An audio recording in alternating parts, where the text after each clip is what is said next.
네, 여러분 안녕하세요. 한 주도 잘 보냈어요? 오늘도 우리 영상으로 함께 말씀을 배워보도록 할게요.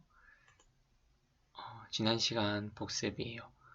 어, 우리가 하나님이 싫어하시는 죄를 멀리할 수 있는 것은 어디서부터 나온다고 했었죠? 배웠었어요. 네모칸에 들어가는 이 단어는 잠언에서 지혜의 핵심의 내용이었어요. 힌트를 주자면 하나님을 두려워하고 사랑하는 것을 두 글자로 표현을 했었죠. 맞아요. 정답은 경외였어요. 그래서 지난 시간에 우리는 우리가 죄를 멀리할 수 있는 건 단순히 하나님이 말씀하셨기 때문에 그 하나님이 두려워서 멀리하는 말씀을 지키고 죄를 멀리하는 것이 아니라 그 말씀을 하신 하나님을 사랑하기 때문에 우리는 말씀을 지키고 죄를 멀리하는 것이라고 배웠었죠. 그리고 우리가 하나님을 사랑할 수 있는 것도 결국은 하나님께서 먼저 우리를 사랑하셔서 은혜를 주셨기 때문이라고 했어요. 그래서 그 사랑에서 아무것도 우리를 끊을 수 없다고 우리는 들었었어요. 이 사실을 기억하고 하나님의 사랑이 항상 변함없이 우리에게 주어지니까 우리도 그 사랑을 받아서 하나님을 사랑하고 그래서 하나님이 싫어하시는 죄를 멀리하고 죄를 짓지 않는 데까지 나아갈 수 있다고 우리는 배웠었어요. 네, 잘 기억했으면 좋겠고요. 이제 오늘 배울 내용으로 넘어가 볼 건데요. 오늘은 지혜로운 사람과 어리석은 사람이 어떻게 다른지 크게 두 가지 내용을 함께 살펴볼 거예요. 우리 앞 제목 한번 같이 읽어볼까요? 시작! 지혜로운 사람과 어리석은 사람 1번 죄. 네, 어떻게 다른지 두 가지를 살펴본다고 했는데 그 중에 첫 번째가 바로 죄에 대한 부분이에요. 과연 어떻게 이 죄에 대한 부분이 다를까요? 우리는 앞서서 사실 배운 내용이 오늘 배울 내용에 또 나오는 건데요. 어리석은 사람은 죄를 어떻게 생각한다고 우리는 배웠었죠? 여기 왼쪽 그림에서도 여러분들이 볼 수 있듯이 어리석은 사람은 속죄제사, 이게 뭐냐면 죄를 용서받기 위해서 드리는 제사죠. 근데 그 제사를 우습게 여긴대요. 가볍게 생각하고 우습게 생각한대요. 당연히 죄도 어떻게 생각하겠어요? 가볍고 우습게 생각하겠죠? 죄는 가벼운 것이 아니라 굉장히 무거운 것이고 우습게 생각해서는 안 되고 심각하게 생각해야 되는 문제였죠. 왜냐하면 그 죄 때문에 우리는 하나님의 말씀을 지킬 수 없었기 때문이에요. 그런데 지혜가 없는 사람은 그 죄를 가볍게 생각해요. 그래서 자신이 죄인이라는 사실도 인정하지 않고 그저 자기 마음에 원하는 대로 죄인이기 때문에 어떤 마음이 들겠어요? 죄를 짓고 싶은 마음이 들겠죠? 그 마음대로 살아가는 거예요.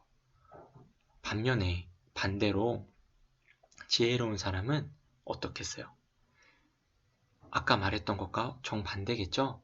죄를 가볍게 생각하지 않고 그리고 그 죄를 용서받기 위해 드리는 제사인 속죄제사도 가볍게 생각하지 않고 자신이 죄인이라는 것을 알겠죠. 잠언에서는 우리가 모두 한 사람도 빠짐없이 죄인이라는 사실을 알려주고 있어요. 우리 잠언 20장 9절 말씀을 같이 한번 읽어볼게요. 시작! 나는 마음이 깨끗하다. 나는 정결하여 죄가 없다. 고 주장할 사람이 있겠는가? 네, 여기서 질문하는 내용은 그 사실을 몰라서 질문하는 것이 아니라 정말로 이 내용이 그렇다는 것을 말해주는 거예요. 나는 깨끗하다, 나는 죄가 없다라고 주장할 수 있는 사람은 없다는 뜻이죠. 한 사람도 빠짐없이 우리는 죄인이라는 사실을 잠언 말씀을 통해서 생각해 보고 배울 수 있어요. 그래서 그 죄를 해결해 줄 수 있는 유일한 분은 바로 우리가 믿는 예수님이셨고, 우리는 바로 그 예수님을 의지해서 예수님을 믿고 의지하며 살아가야 하는 사람이라는 것을 잊지 않아야겠어요. 그래서 말씀에서 우리 죄를 회개하라고 말할 때에 우리는 우리가 죄인인 것을 인정하고 그 사실을 가지고 하나님 앞에 나아가서 예수님을 의지해서 기도하는 우리가 되었으면 좋겠어요. 자, 두 번째로 넘어가 볼게요. 자, 두 번째, 우리 제목 같이 한번 읽어볼게요. 시작! 지혜로운 사람과 어리석은 사람. 2번, 재물, 돈. 잠언에서 말하는 지혜로운 사람과 어리석은 사람의 또 다른 중요한 다른 점, 차이점은 바로 재물, 돈에 대한 태도예요. 좀 더 쉽게 말하면 돈을 어떻게 생각하고 그 돈을 또 어떻게 사용하는지가 다르다고 잠언은 말해주고 있어요. 먼저 어리석은 사람은 그 돈을 어떻게 생각하고 돈을 어떻게 사용할까요? 우리 밑에 있는 잠언 말씀을 먼저 읽어볼까요? 시작!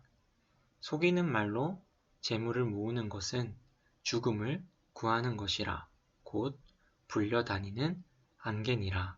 네, 지금 어리석은 사람이 재물을 어떻게 모은다고 말씀에서 말하고 있어요? 속이는 말로 모은다고 하고 있죠. 옳지 않은 방법으로 돈을 얻기 위해서 노력한다고 해요. 그런데 심지어는 가난한 사람, 그러니까 돈이 없는 사람에게서 그 있는 돈마저 빼앗아서 자신의 돈과 재물을 늘리려고 하기도 해요. 그런데 하나님께서는 그렇게 얻은 재물, 그리고 그렇게 살아가는 어리석은 사람을 그 사람은 바로 죽음에 빠지는 것과 같은 것이고, 그 사람이 그렇게 얻은 재물은 나중에는 결국 없어지고 말 안개 같은 거라고 말씀해요. 날아가는 것, 그 사람이 영원히 가지고 있지 못하는 것이라고 말해주고 있어요. 그래서 오른쪽 그림을 보면 어떤 사람이 지금 구멍에 빠져서 땅에 깊이 떨어지고 있는 그림이 있죠. 바로 속이는 말로 재물을 모으는 것이 저 그림과 같은 거래요. 저 구멍 밑에는 죽음이 기다리고 있어요. 겉으로 보기에는 구멍이 있는 줄 몰랐는데 죽음으로 빠지는 구멍이었던 거예요. 그 재물을 악한 방법으로 얻고 모으는 것이 바로 그런 것과 같다고 하나님께서 말씀하고 있어요. 어리석은 사람은 왜 이렇게까지 해서 돈과 재물을 얻으려고 하는 걸까요? 그것은 바로 그들의 마음에 가장 원하는 것, 그들이 소망을 두고 있는 것이 바로 다른 것이 아니라 재물과 돈에 있기 때문이에요. 하나님은 이러한 사람들을 부러워하지 말라고 말씀하고 계세요. 우리는 믿음이 있는 우리들도 때로는 하나님을 알지 못하는, 그래서 자신이 죄인인 것을 인정하지 않고 어리석게 나쁜 방법으로 재물을 모으는 사람들의 성공을 부러워할 수도 있거든요. 우리도 죄인이기 때문이에요. 하지만 하나님께서는 그것을 부러워하지 말라고 말씀하세요. 왜냐하면 그것은 안개같이 없어지는 것이고 사실은 죽음으로 달려가는 길과 같기 때문이에요. 반대로 지혜로운 사람은 재물과 돈을 어떻게 사용하고 생각할까요? 우리 밑에 있는 말씀을 같이 한번 읽어볼게요. 시작! 의로운 생활이 형식적인 제사보다 여호와를 기쁘시게 한다. 지혜로운 사람, 즉 하나님을 경외하는 사람은 의로운 생활을 하면서 여호와를 기쁘시게 한대요. 여기서 말하는 의로운 생활은 이웃에게 사랑을 베풀고 또 정의로운 일을, 옳은 일을 하는 것을 말해요. 그리고 단순히 마음으로만 사랑을 베풀고 의로운 행동을 하는 마음을 품는 것이 아니라 자신이 가진 재물과 돈을 사용해서 이웃을 사랑하고 옳은 일을 하는 것을 말해요. 아까 어리석은 사람은 재물과 돈을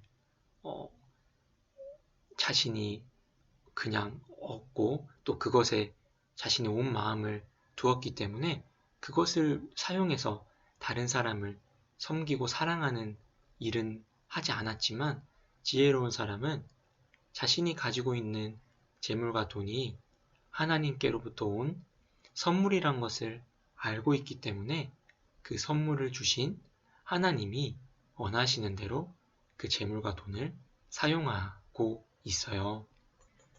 자신이 가지고 있는 돈이 많아서 쓰고도 남아서 그것을 가지고 이웃에게 나누는 것이 아니라 자신이 가진 것이 부족하더라도 그것 안에서 이웃을 향해서 사랑하는 마음으로 나누는 것이 바로 잠언에서 말하는 지혜로운 사람이 돈과 재물을 사용하는 방법 그리고 태도예요. 그렇게 하면 당연히 돈이 부족해질 것 같지만 하나님께서는 지혜로운 사람, 하나님 자신을 경외하고 이웃을 사랑하는 사람에게 그 물질이 부족하지 않도록 결국 또 채워주신다고 말씀하고 계세요.